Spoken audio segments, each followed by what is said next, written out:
보통 사람들이 생각하는 그 괴로움과 행복과 부처님께서 생각하시는 괴로움과 행복에 대한 그 차이점에 대해서 이제 설명을 드렸는데요. 그건 이제 느낌이라는 주제를 가지고 이제 그렇게 설명을 드렸는데, 이제 오늘은 그걸 좀 더 일반화해서, 결국은 우리가 느낌이 일어나는 것도 살아있는 생명체이기 때문에 그렇죠. 존재가 있기 때문에 그렇잖아요. 사람이 있으니까 그런 행복도 느끼고 괴로움도 느끼고 하고, 어쨌든 생명체가 있을 때 그런 괴로움과 행복이 일어나기 때문에, 또 우리가 그런 세상에 살고 있고 그렇기 때문에 그런데요. 이런 존재라고 하는 것이 결국은 이제 괴로움을 소멸하는 데 있어서는 이 존재라는 것이 무엇인지 이해하는 것이 되게 중요하다고 할 수 있습니다.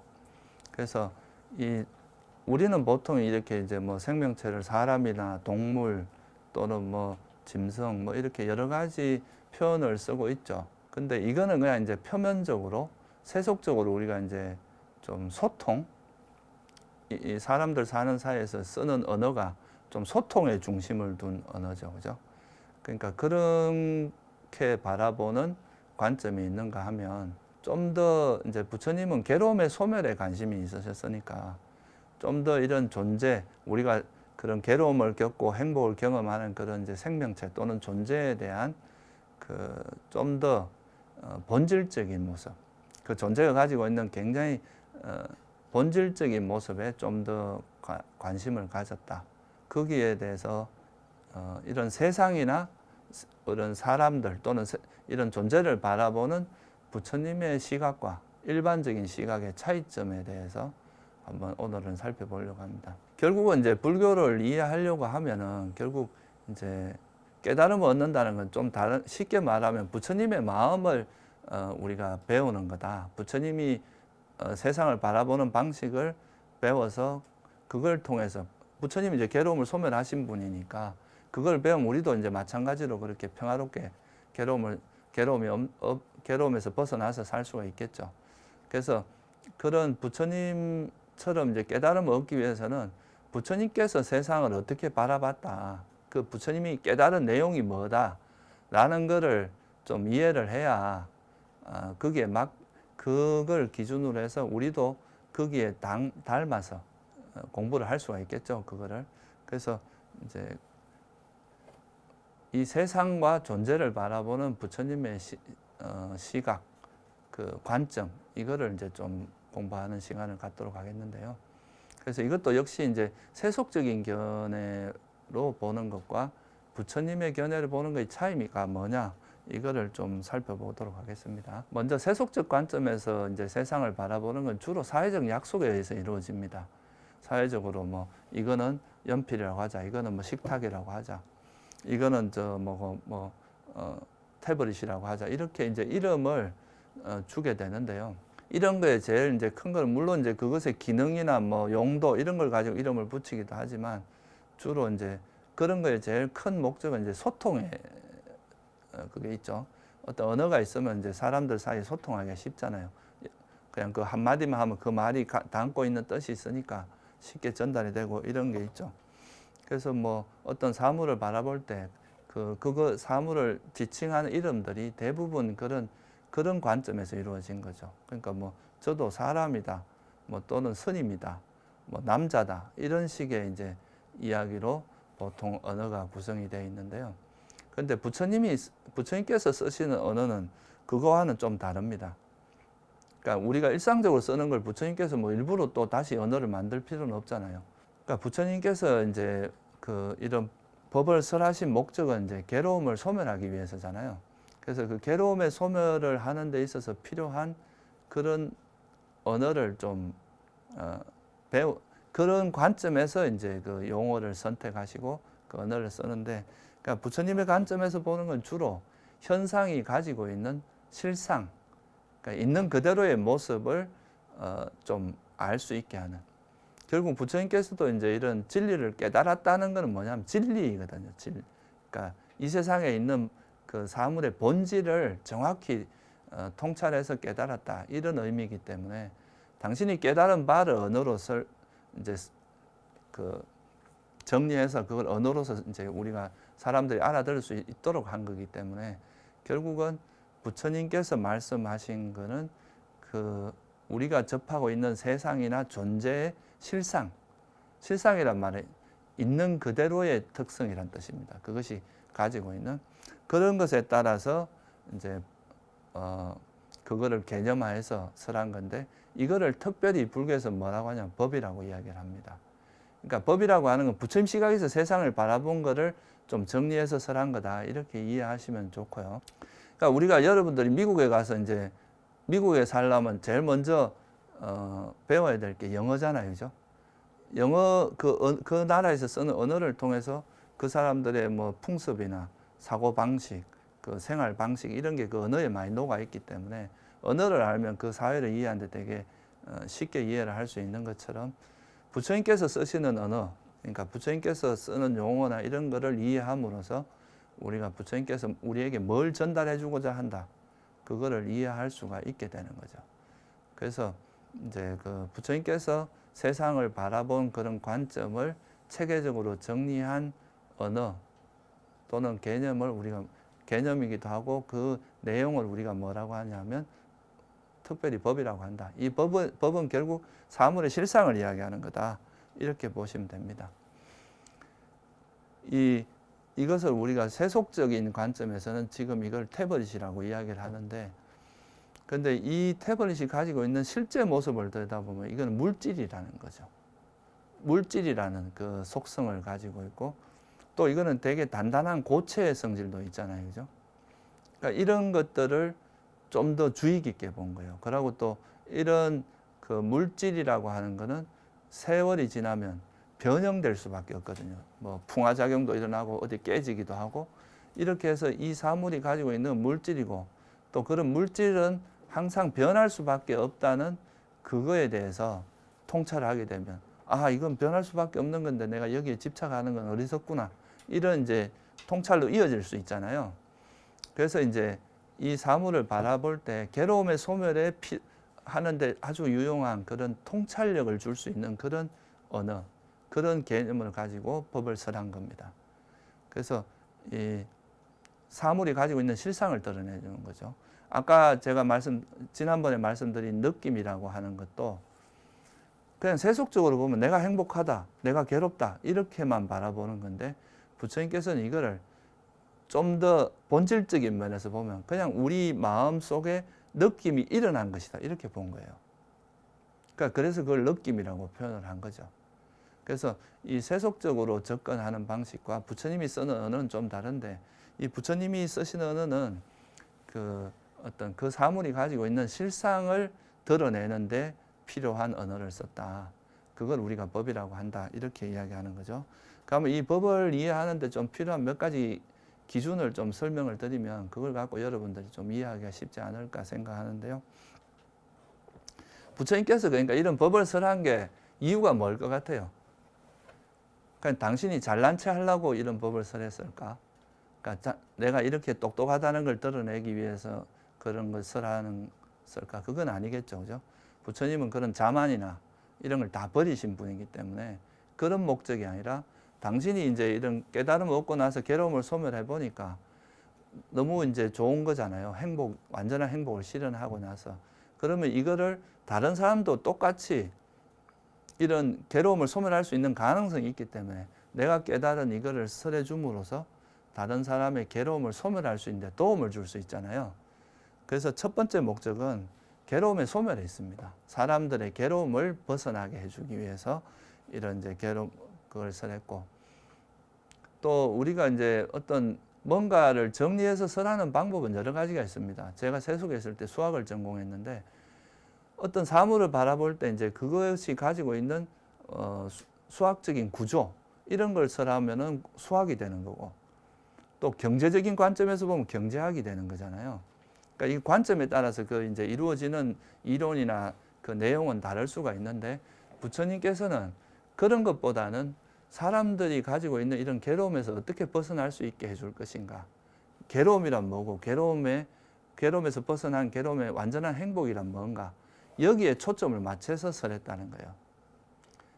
뭐 잡다한 굉장히 현학적인 이런 지식이라기보다는 그냥 이 괴로움을 소멸하는 데는 이 정도는 좀 알아야 너희들이 괴로움을 이제 벗어날 수 있다 하는 그 수준에서 그거를 기준으로 하셨고, 또 법을 쓰라는 것도 너무 복잡해지면은 소위 말해서 이제 불교 가르침 중에 아비담마라고 하는 게 있는데요. 이 아비담마는 또 굉장히 철학적인 가르침입니다. 되게 복잡해요. 웬만한 사람들은 접근하기도 좀 어렵고. 근데 그런 정도까지 아는 건 좀 지나친 거. 물론 이제 이게 불교 철학적으로는 의미가 있지만 수행적으로는 너무 이렇게까지는 알 필요가 없어요. 그렇다고 또 너무 모르면 길을 찾을 수가 없어요. 그래서 부처님께서는 가장 간단한 범위 내에서 괴로움의 소멸에 도움을 줄 수 있는 정도 수준에서 설한 게 바로 법이다.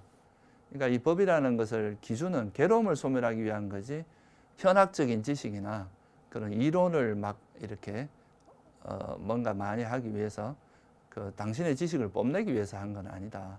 그런 거죠. 그래서 이제 이런 비유가 있습니다. 경전에 보면 심사빠 숲경이라는 경인데, 어떤 그 심사빠 숲이라는 게 굉장히 숲이 우거진 숲인데, 거기 가서 떨어져 있는 나뭇잎을 이렇게 한 줌 이렇게 짚고 나서 여기 손 위에 있는 나뭇잎하고 이 숲에 있는 나뭇잎 어느 게 많으냐 이렇게 묻죠. 어느 게 많겠어요? 뭐 말할 필요가 없겠죠. 숲 속에 있는 나뭇잎이 많겠죠. 그때 그러면서 이제 말씀하시는 게, 내가 알고 있는 건 이 심사빠 숲에 있는 정도다. 그런데 내가 너희들한테 설한 건 요거밖에 안 된다. 그러니까 당신이 알고 있는 건 굉장히 많지만 그런 것을 굳이 말해봐야 그게 사람들이 괴로움을 소멸하는데 크게 도움되지 않는다는 거예요. 그래서 괴로움의 소멸에 필요한 정도 선에서 법을 설했다. 그런 거를 이제 비유로서 설명을 하신 겁니다. 그래서 여러분들도 적어도 이제 우리가 불교 공부를 하면서 그 부처님의 가르침에 대한 기본적인 거를 너무 모르고 수행을 하면은 길을 찾을 수가 없습니다. 그리고 자기식으로 공부를 하게 돼요. 그러면 이거는 소위 말해서 사견, 자기 사견에 의지해서 공부를 하는 거는 결국은 그게 제대로 길을 갈 수가 없거든요. 그러니까 부처님 같이 이렇게 이제 아주 진리를 스스로 깨달은 분의 가르침에 의지해서 가면 쉽게 갈 수 있지만, 그렇지 않으면은 그 길을 가기 어렵잖아요. 우리가 히말라야 그 이제 최고봉을 등정하는 사람들도 앞서간 사람들이 닦아놓은 길이 있거든요. 그 안전한 길. 그쪽을 쫓아서 가면 어렵지만 도달할 수 있거든요. 근데 이제 그런 거 전혀 모르고 자기 멋대로 가다가 사고를 당한다거나 뭐 어떤 위험에 처해서 죽을 수가 있잖아요. 그런 것처럼 우리가 이제 이 수행을 하는 것도 사실은 여러분들이 한 번도 가보지 못한 미답지를 가는 거나 비슷하기 때문에, 이런 부처님이 이미 가보신 분이 간 그 길을 따라가는 것이 안전하다. 그래서 부처님께서 이런 법을 설한 거다. 이렇게 보시면 될 것 같아요. 그래서 이제 이런 법을 설하신 거에 이제 제일 첫 번째는 뭐냐면, 결국 괴로움과 행복을 경험하는 건 생명체거든요. 살아있는 존재. 그러니까 이 존재의 본질은 뭔가? 이거에 이제 좀 포커스가 맞춰져 있고요. 그러면 이 존재라는 것에서 여러분들이 괴로움을 경험하는 그 주체가 뭐냐? 뭐가 괴로움을 경험합니까? 그러니까 실제 부처님의 눈으로 바라보니까 이 괴로움을 경험하는 것은 어떤 그 대상에 있는 게 아니라 그 대상을 아는 마음에 있더라. 그죠? 시체가 아픔을 느끼지 못하잖아요. 여러분이 생명체가 있고 이제 살아있을 때 그 어떤 외부 자극에 대해서 고통을 느끼고 괴로움을 느끼는 건데, 그런 괴로움을 인지하는 그것이 결국은 뭐냐면 정신적인 거. 그러니까 마음에 있더라는 거예요. 그래서 일단 첫 번째로 이 존재의 본질은 이게 이제 정신적인 요소가 있고, 또 하나, 이거는 이제 외부 대상을 알고 분별하는 작용을 하는 정신적인 요소가 있고, 또 하나는 우리 몸, 이렇게 외부 형체를 만드는 이런 몸, 그죠? 이 물질적인 영역, 이게 있더라. 그래서 어떤 생명체의 본질에 대해서 깊이 들여다 보니까 결국 우리가 나라고 생각하고 존재라고 생각하는 것들은 이 정신적인 요소와 물질적인 요소가 있더라. 그리고 이 몸 자체가 우리에게 괴로움을 몸은 그런 자극을 그냥 감지하는 역할을 하는 거지, 그 자극이 왔을 때 그거를 분별하는 작용, 그걸 아는 작용에서 모든 괴로움이 일어나기 때문에 사실 정신적인 작용이 굉장히 어떻게 보면 생명체를 좀 특화하는 생명체를 가 다른 일반적인 이런 바위 덩어리나 이런 책상과 다른 차이점은 바로 그런 정신이 작용한다는 거가 있기 때문에, 그래서 이제 제일 먼저 크게 뭐로 분류를 했느냐 하면 이 존재의 본질은 정신과 물질로 이루어져 있다. 그러니까 정신 아니면 물질이더라. 이렇게 이제 말씀을 하신 거죠. 그래서 이 정신이라고 하는 거는 그 빨리어로 보면은 나마라고 하는데요. 이 나마라는 거는 이제 기울다 이런 뜻이 있어요. 또는 작용한다. 또는 뭐 이름을, 이걸 다른 말로 하면 이름 붙이기다. 그래서 이거 중국에서 명자로 번역을 했거든. 이름. 그러니까 무슨 말이냐면 우리가 정신이 작용한다는 건, 내가 어떤 여기 있는 사람들을 봤어요. 그럼 저 사람 누구다라고 할 때 보통 뭐라고 합니까? 뭐 거기에 대한 어떤 적절한 네이밍을 하죠, 그죠? 이름을 붙이잖아요. 아, 저건 뭐다. 저거는 뭐 카메라다. 저거는 뭐 물통이다. 이렇게 적절히 이름을 붙이면서 그걸 인지하게 되는데, 그래서 이 정신작용 중에 되게 주된 작용 중에 하나가 그거에 대해서 이름을 붙이는 거기 때문에 이름 붙이기라고 표현하기도 해요. 그래서 이 정신은 형체는 없어요.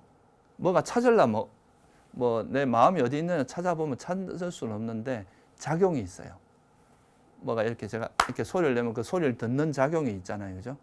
그 작용이, 그런 작용을 우리가 보통 정신이라고 표현을 하고요. 근데 이런 작용이 일어나려면 스스로 일어나기는 어렵고 물질의 도움이 필요합니다. 여러분들이 뭘 보려면 뭐가 필요합니까? 눈이 있어야 되죠, 그죠? 눈에서 그런 빛의 자극을 감지해야 뭐다라고 알 수 있잖아요. 그래서 물질은 그런 정신을 도와주는 역할을 하는 거지 물질 자체가 인지하는 능력이 있는 건 아니거든요. 그래서 뭔가를 알고 분별하는 그런 역할을 하는 것은 정신이라고 표현을 했고, 부처님께서 그냥 어떤 그런 정신이 일어나는데 토대가 되는 그런 것은 물질로 표현을 했습니다. 물질의 특징은, 정신은 특징이 뭐냐 하면은 형체는 없어요. 작용만 있어. 이거는 형체를 찾으려면 없습니다. 그렇지만 물질은 형체가 있어요. 여러분 이렇게 만질 수도 있고, 그죠? 모양도 있고. 그런 형체가 있는 게 특징입니다. 그래서 물질의 원어가 뭐냐면 깨진다는 뜻이에요. 부서진다. 그러니까 영어로 말하면 break라고 하는데 이것이 그 물질의 어원은 변형된다, 깨진다 이런 뜻입니다. 그러니까 물질은, 여러분들 우리 물질이라고 하는 것은 시간이 지나면 이게 서서히 이렇게 변형이 돼서 나중에는 부서져 버리잖아요. 우주조차도 이게 부서지거든요. 굉장히 오랜 세월이 지나면. 그래서 물질은 특징이 변형된다, 부서지는 특징을 갖고 있는 게 바로 물질이고요. 정신은 특징이 뭐냐 하면은 형체는 없지만 작용하는 특징이 있고, 물질은 그런 작용을 하지 못하는데 어떤 형체도 있고 하지만 그것은 영원하지 못하고 부서지는 특징을 갖고 있는 게 물질이다. 이렇게 이제 기본적으로 불교에서는 정의를 합니다. 그러면 이제 이런 그 정신과 물질로 크게 보면은 이제 정신적인 요소와 물질적인 요소로 존재는 이루어져 있는데, 그거를 정신적인 요소를 조금 더 세분화해서 한번 설명을 드릴게요. 먼저 정신부터 좀 설명을 드리겠습니다. 왜냐하면 사실 이 괴로움이 일어나는 모든 것은 이 정신적인 거에서 일어나거든요. 외부 자극이 있어도 그걸 분별하는 마음이, 정신이 없으면 그걸 괴로움을 느낄 수가 없잖아요. 아까 말씀드렸던 시체는 괴로움을 느끼지 않거든요. 그래서 이 정신적인 요소를 되게 이제 중요하게 생각을 합니다. 부처님께서는 괴로움이 왜 일어나느냐 하면은 외부 대상에 있는 게 아니라 마음에 있다 이렇게 표현을 했어요. 그래서 이 정신적인 요소가 되게 중요한 요소죠. 이 정신은 한마디로 이제 그냥 총체적으로 정신 이렇게 표현할 수도 있는데, 이거를 조금 더 세분화해서 설명을 하면 마음과 심리 현상 이렇게 두 가지로 분류를 할 수 있습니다. 이 마음은 보통 이제 그 원어가 뭐냐면 찢다라 그러거든요. 찢다. 이 찢다라는 게 원래 뜻은 심장이라는 뜻입니다. 근데 이게 그 어떤 정신작용이 일어나는 중심의 역할을 한다는 게 있어요. 이 마음이 이제 어떤 대상이 뭔가 있으면 우리가 저거는 사람이고 여자고 뭐 카메라고 뭐 이렇게 분별을 하잖아요. 그런 분별 작용을 하는 중심 역할을 하는 게 마음입니다. 그래서 이 마음을 뭐 왕이라고 표현하기도 해요. 일반적으로는. 그리고 이게 이제 마음이 이제 보통 그 외부 대상을 인식하는데 그 마음만 갖고는 인식하기 이 마음이 대상을 인식할 때 이 마음을 도와주는 심리 현상들이 있어요. 그거를 우리가 뭐라고 하느냐 하면 제타시카, 그러니까 원어로는 제타시카라고 하는데 이 뜻이 뭐냐 하면 마음에 속한 것이라는 뜻입니다. 그러니까 마음이 대상을 분별하는데 그 마음에 소속되어 있으면서 마음을 도와주는 이거를 그래서 이제 보통 요즘은 그 중국에서는 이걸 마음부수라고 번역을 했어요. 심소, 마음에 속한 바다 이렇게 해서 심소라고 번역을 했고 그걸 이제 우리나라에서는 마음부수라고 이제 보통 번역을 하기도 하는데 요즘은 심리 현상으로 번역을 많이 합니다. 마음에 이제 나타나는 그런 현상들이다. 이거를 이렇게 이해하시면 좋아요. 제가 이제 이렇게 뭐 사람이 이렇게 있으면 머리가 중심이 돼서 이렇게 뭔가 활동을 하잖아요. 손을 움직이기도 하고 걸어가기도 하고. 근데 이제 이 몸이라는 건 한 몸인데 제가 설명을 할 때는 머리 있고 손이 있고 발이 있고 가슴이 있고 뭐 이렇게 설명을 하잖아요. 장기도 있고. 그런 것처럼 우리가 마음과 마음부수 이걸 통체적으로는 정신인데 그죠? 그 중에서 제일 주도적인 역할을 하는 게 마음이에요. 그래서 마음은 머리라고 생각하시면 돼요. 그 마음을 도와주는 게 느낌, 아까 말한 느낌이라든가 뭐 의도하는 거, 우리가 뭔가를 의도해서 뭘 한다. 뭐 이렇게 말하는 이런 것들이 다 마음을 도와주는 심리 현상들. 그러니까 이거를 이제 제타시카가 마음에 속한 것들, 마음하고 한 몸인데 그냥 역할상 이래 분별해서 설명을 하는 것뿐입니다. 그래서 이제 마음과 심리 현상으로 나누어진다. 그래서 이거를 이제 그렇게 표현을 하고요. 그리고 이제 이 심리 현상은 또 굉장히 다양합니다. 이게 마음은 그냥 이제 이거를 또 다른 비유에서 이렇게 비유하기도 해요. 마음은 왕이고 심리 현상은 신하다. 이렇게 표현하기도 합니다. 그러니까 그거는 뭐 비유니까. 그래서 마음이 주도적인 역할을 하고 마음이 갈 때마다 마음에 속한 거니까 마음이 일어나면 이건 같이 작용을 할 거 아니에요. 그죠? 그렇게 이해를 하시면 될 것 같고요. 그래서 이런 심리 현상 중에 가장 이제 중요한 몇 가지만 설명을 드리고 먼저 드리겠습니다. 이 심리 현상 중에 제일 이제 그 어떤 우리가 인식이 일어나는 데 있어서 가장 중요한 몇 가지가 있는데 첫째는 앞에서 지난번에 설명된 느낌입니다. 뭔가 외부 대상을 만났을 때 마음에 드는 원하는 대상을 만나면 만족스러워 행복한 느낌이 일어나고 원치 않는 대상이 나타나면 싫어하는 그러니까 괴로운 느낌이 일어나죠. 이렇게 이제 그 외부 대상에 대해서 행복하거나 괴롭거나 행복하지도 괴롭지도 않은 그런 느낌을 그런 걸 경험하는 것을 우리가 심리 현상 중에 느낌이라고 표현하는 거죠. 부처님께서는 이제 사람들의 괴로움을 소멸하기 위해서 우리가 그냥 내가 행복하다, 내가 괴롭다 이게 아니라 그 현상의 본질은 느낌이 일어나는 거다. 이렇게 이제 좀 부처님의 시각에서 설명하는 게 이게 법이라는 걸 다시 한번 상기를 해보시면 이해하기가 쉬울 것 같아요. 그래서 이제 그 어떤 대상을 만났을 때 그 대상을 좋다, 싫다, 만족스럽다, 불만족스럽다, 그냥 그저 그렇다 이렇게 느끼는 걸 우리가 느낌이라고 하고요. 이름을 붙이는 작용을 하는데 쓰는 결정적으로 역할을 하는 심리 현상이 인식이라고 하는. 영어에서는 이걸 perception이라고 합니다. 그러니까 번역을 인식이라고 한 건데 원래 용어가 뭐냐면 산냐라 그래요. 산냐. 산냐라는 거는 원어 뜻이 뭐냐 하면 함께 알다 이런 뜻이에요. 쌈이라 이제 함께 알다 이게 산냐의 뜻이거든요. 함께 안다는 건 뭐예요? 여러분들 지금 이렇게 사람들이 이렇게 앉아 있는데 이 전체 여러 명이 있지만 이 전체를 우리가 뭐라고 인식할 수 있어요? 사람, 그죠? 다양한 형태의 그 공통된 특징을 뽑아서 추출해서 함께 산냐. 그러니까 함께 아는 거 이거를 우리가 이제 인식이라고 하는데 그럼 똑같은 그 사람의 모습을 한 건 사람이라고 표현하잖아요. 또 남자들끼리는 남자라고 표현하잖아요. 이렇게 이름을 붙이는 역할을 하는 것을 보통 그 산냐 인식이라고 합니다. 이걸 중국에서는 상으로 번역했어요. 상. 우리나라에서 되게 유명한 말 중에 하나가 뭡니까? 아상, 인상, 중생상, 수사상 이런 말 쓰죠. 건강경에 되게 자주 나오는 말이잖아요. 아상을 버려라 이렇게 이야기하는데 여기서 말하는 상이 바로 그 지금 이야기하는 인식입니다. 나라고 하는 산냐, 인식이라는 거죠. 이게 나라고 생각하는 그런 관념, 개념을 가지고 있다는 뜻이에요. 실제로 나라고 하는 것은 뭐냐 하면 정신과 물질의 결합에 불과합니다. 나중에 설명을 드리겠지만 정신적인 요소와 물질적인 요소가 연기적으로 존재하는 건데 이걸 사람들이 자꾸 나라고 생각하고 나라는 개념을 만드는 거예요. 이게 이제 인식이는 결국 개념이 뭡니까? 그 언어적으로 이렇게 뭔가 언어로 이렇게 딱 형성하는 거잖아요. 그래서 이걸 자꾸 나라고 생각하는 이런 것이 바로 나라는 개념을 만들고 이것이 마치 실제하는 것처럼 자꾸 집착을 하는 거죠.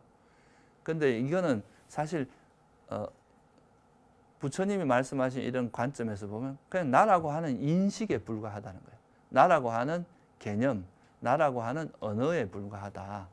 이렇게 보면 이 나에 대해서 집착을 버릴 수가 있잖아요. 그래서 이제 그런 것이 바로 이렇게 뭔가 어떤 대상을 인식할 때 그 대상에 이름을 붙이는 거. 뭐 요즘 말로 하면 라벨을 붙이는 거. 이게 이제 인식의 작용이다. 그래서 이게 느낌하고 인식이 여러분들이 혹시 들어보셨는지 모르겠는데 우리가 반야신경에서 오온 이야기가 나오잖아요. 그죠? 수상행식 이런 말 들어봤어요? 반야신경 독송할 때 보면은 그 색적 시공 공적 시색 이러고 나서 수상행식 역부여시 이런 말이 나오잖아요. 거기서 말한 수가 느낌입니다. 그리고 상이 바로 이 인식을 이야기하는 거죠. 그래서 이 느낌과 인식은 우리가 어떤 사람이 어떤 대상을 분별할 때 굉장히 중요한 역할을 합니다. 결국 이 느낌을 통해서 집착과 화냄, 성냄 이런 게 일어나니까 굉장히 중요한 역할을 하고 느낌은 인식을 통해서 어떤 고정관념, 그 고정관념에 대한 집착 이런 게 생기거든요. 그 인식이 개념을 만들고 그 개념이 생기면 그거를 그냥 편의상 붙인 개념인데 이것이 마치 실제하는 것처럼 착각하게 되는 그런 고착화되는 이런 역할을 하기 때문에 그래서 인식도 아주 중요한 그 역할을 하는 거죠. 그래서 인식이라는 게 있고 또 하나는 그 의도라고 하는 게 있습니다. 이건 여러분들이 무슨 일을 할 때 오늘 밥 먹으러 가야지라고 의도가 뭔가 하고자 하는 의도가 있잖아요. 그런 의도를 통해서 모든 행위가 일어나거든요. 그래서 이 불교에서는 이 의도를 되게 중요하게 생각하는데 이 의도가 곧 업이다 이렇게 이야기를 하죠. 내가 예를 들어서 여러분들한테 법을 쓰라고자 이런 법을 전해주고자 하는 의도가 일어나기 때문에 이런 걸 하는 거거든요. 또 나쁘게 말하면은 저 사람을 내가 해치고 싶은 의도가 일어나서 실제로 행동은 폭력이 행사될 수가 있습니다. 그래서 모든 행위가 일어나기 전에는 반드시 뭐가 있느냐 하면 의도가 일어납니다. 그래서 이런 의도를 부처님께서는 뭐라고 했느냐 하면 업이라고 표현을 했어요. 그래서 의도한 뒤 경전에 뭐 이렇게 나오거든요. 몸과 말과 마음으로 업을 짓는다. 그러니까 몸으로 짓는 거는 뭐 살생이라든가 이런 게 있을 수 있고 말로서는 거친 말을 한다거나 마음으로 막 집착을 하거나 사견을 일으키는 이런 식의 일들이 일어난다는 거죠. 그래서 이 의도라는 것이 또 이런 심리 현상 중에는 아주 중요한 작용을 합니다. 왜냐하면 이게 업이 되거든요. 그래서 선한 의도를 일으키면 선업이 되는 거고 나쁜 의도를 일으키면 악한 의도를 일으키면 악업이 되는 거죠. 쉬운 예로 여러분들이 이제 누가 어려움에 처했는데 그 어려움을 처한 걸 보고 오히려 막 그거를 비난하고 깔보고 이렇게 하면 그건 뭐가 되겠어요? 나쁜 그 사람에 대해서 화를 일으킨 거기 때문에 이런 거는 안 좋은 해로운 의도가 일어난 거잖아요. 그럴 때는 해로운 업이라고 하고요. 근데 뭔가 남에게 도움을 주기 위해서 저 사람이 정말 잘 됐으면 좋겠다, 행복했으면 좋겠다 라는 그런 의도를 가지고 일으키면 이거는 유익한 의도가 되겠죠. 이런 거는 선업이라고 합니다. 그래서 이 의도가 선한 의도면 선업이라고 하고 해로운 의도, 악한 의도면 악업이라고 하고 해로운 업이라고 합니다. 그래서 이런 의도가 뭐냐에 따라서 우리가 선업을 짓기도 하고 악업을 짓기도 하기 때문에 이 의도를 또 불교에서는 굉장히 중요한 심리 현상으로 이야기합니다. 아까 제가 마음은 뭐라 그랬어요? 비유를 하자면 왕의 비유를 한다 그랬죠. 그러니까 마음이 주도합니다. 그렇지만 마음은 그 자기 색깔은 없고 그냥 이제 주도를 하는데 주로 역할을 하는데 신하 중에서 제일 높은 요즘으로 말하면 국무총리, 뭐 사령관 이런 역할을 하는 게 의도입니다. 의도가 그러니까 제일 중요한 역할이에요. 의도가 뭐냐에 따라서 의도가 선하면 마음도 선한 마음이 돼요. 의도가 악하면 마음도 악한 마음이 되는 거죠. 그래서 의도가 뭐냐에 따라서 선업이나 악업이나 결정되기 때문에 이 의도를 보통 사령관에 비유를 합니다. 마음은 왕에 비유를 하고. 그래서 우리가 이제 어떤 행동을 할 때마다 의도가 선행되고 그 다음에 행동이 일어나는 의도가 앞서기 때문에 그래서 여러분들이 이제 무슨 일을 하든 간에 이 의도를 좀 선하게 하는 이런 식으로 사는 것이 중요하다고 할 수 있겠죠. 그러면 여기서 이제 이런 의도가 뭐냐 이것이 이제 되게 중요한 부분인데 이 의도가 그러면 선하냐 불선하냐 이거를 가름짓는 그 심리 현상이 있을 거 아니에요, 그죠? 그 어떤 거하고 결합하면 이 선한 의도가 되고 어떤 거하고 결합하면 악한 의도가 되느냐. 그래서 불교에서 또 되게 중요한 심리 현상이 뭐냐 하면 우리가 예를 들어서 어떤 사람을 봤는데 그 사람에 대해서 집착을 해요. 그러면 이거는 보통 괴로움이 일어난단 말이에요, 그죠? 그리고 되게 이제 자비심을 일으켜요. 그러면 이건 되게 내 마음도 편하고 다른 사람에게도 좋은 마음, 아주 편안하게 해주겠죠. 그러니까 이 행위에서 선하냐 불선하냐 이거는 뭘 의미하냐면 이것이 내 괴로움을 소멸하는데 유익한 마음은 선하다 그러고 해로운 마음 만약에 해롭다 그러면 불선하다고 이야기합니다. 그래서 심리 현상 중에 제일 우리가 꼭 알아야 될 것이 뭐냐 하면 이것이 해로운 심리 현상인지 유익한 심리 현상인지 이거를 잘 알아야 됩니다. 이걸 알아야 어떻게 할 수 있겠어요? 해로운 심리 현상은 버리고 유익한 심리 현상은 개발할 수 있을 거 아니에요, 그죠? 근데 이걸 모르면 어떻게 하냐면 해로운 거를 개발하고 유익한 거를 버릴 수도 있을 거 아니에요, 그죠? 그래서 이 심리 현상 중에 이 불교 가르침 중에 가장 핵심적이고 중요한 가르침 중에 하나가 유익한 법과 해로운 법을 구분해 놓은 겁니다.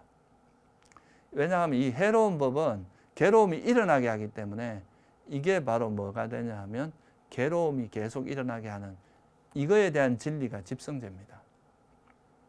그리고 괴로움에서 벗어나기 위해서는 어떻게 해야 되느냐?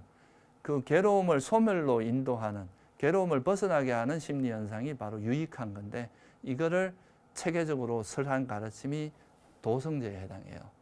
그래서 불교에서 이제 이 해로운 법과 유익한 법을 명확히 알려준 거 이게 이제 불교 수행에서는 굉장히 중요합니다. 그래서 이거는 제가 나중에 다음에 집성제하고 도성제를 설명할 때 자세히 설명을 할 거기 때문에 오늘은 그냥 큰 틀만 제가 설명을 드리겠습니다.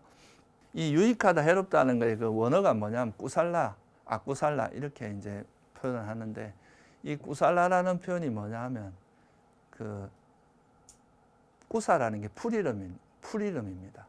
그 우리 시골에 가면 이제 풀 이게 잘못 잡으면 손이 베이는 풀 있잖아요. 그게 이제 꾸사풀하고 비슷합니다. 그 풀에 베이는 거. 그래서 이거를 안 베이려면 어떻게 해야 됩니까? 정신을 바짝 차리고 되게 주의를 기울여야 되잖아요, 그죠?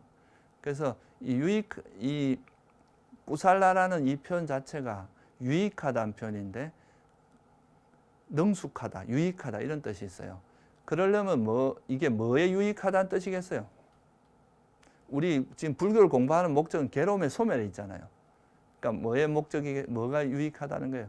괴로움을 소멸하는데 도움이 되고 유익한 마음 상태다. 이게 유익하다는 뜻이고요. 그거를 중국에서 선이라고 번역을 한 겁니다. 그러니까 그냥 세속적으로 선하다 이런 말하고 약간 의미가 비슷하지만 아주 일치하진 않아요. 이거는 이제 괴로움의 소멸을 하는데 유익한 것. 그거를 선이라고 하고요.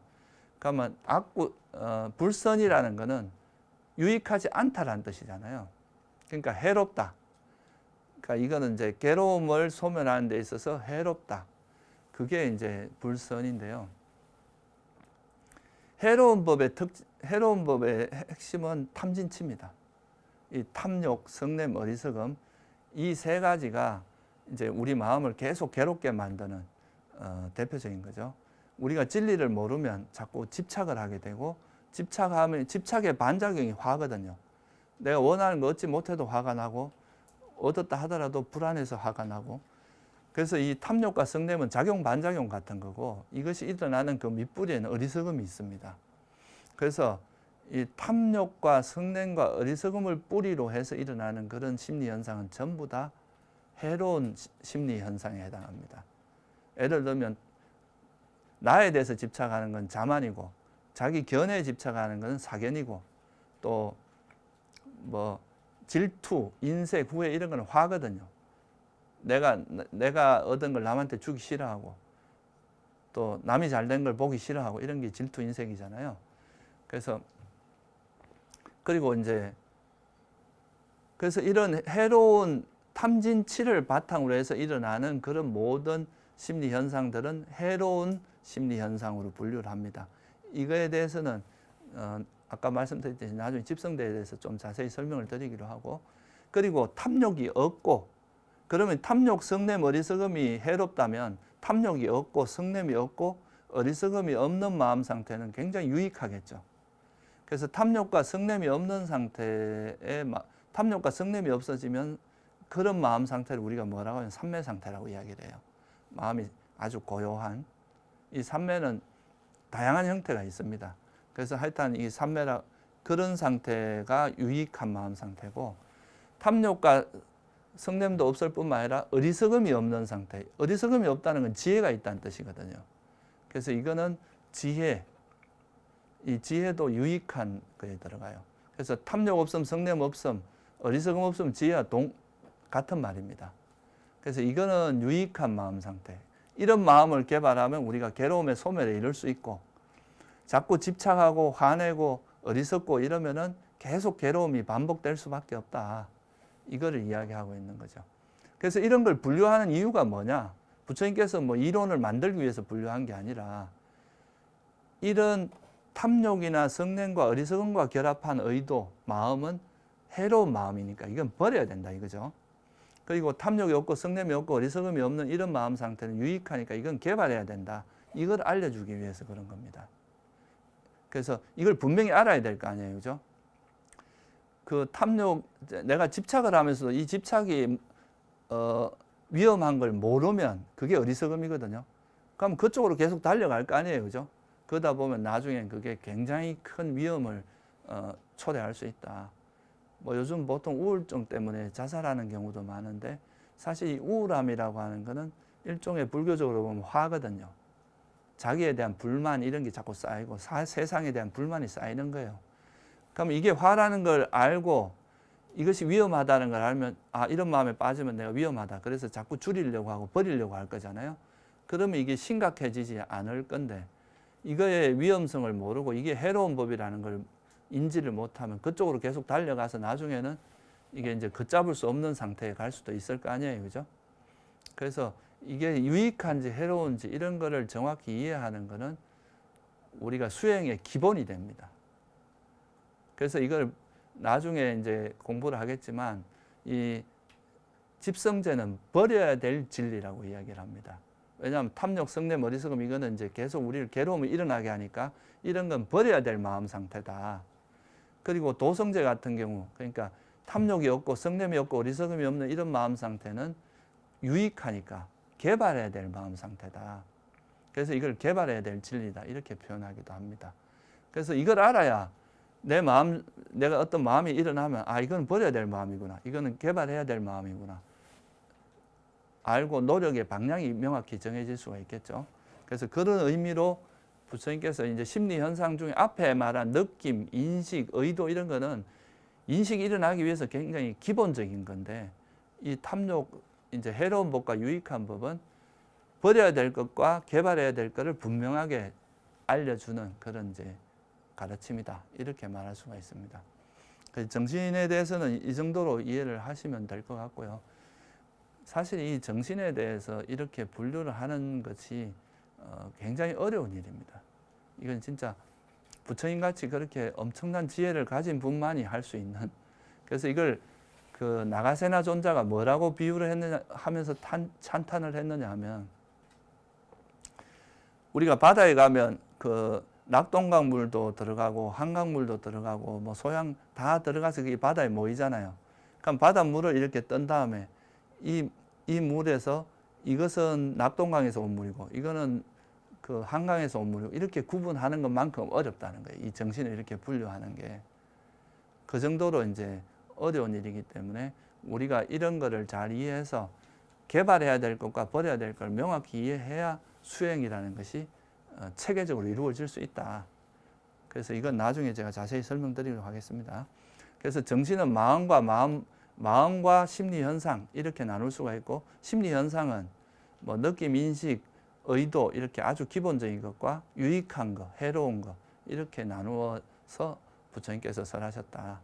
이렇게 좀 이해하시면 될 것 같고요. 물질은 거기에 비해서는 좀 간단합니다. 일단 이 세상을 들여다보면 이 세상에 있는 건 대부분 이렇거든요. 이렇게 단단한 것이 있어서 우리가 여러분이 이렇게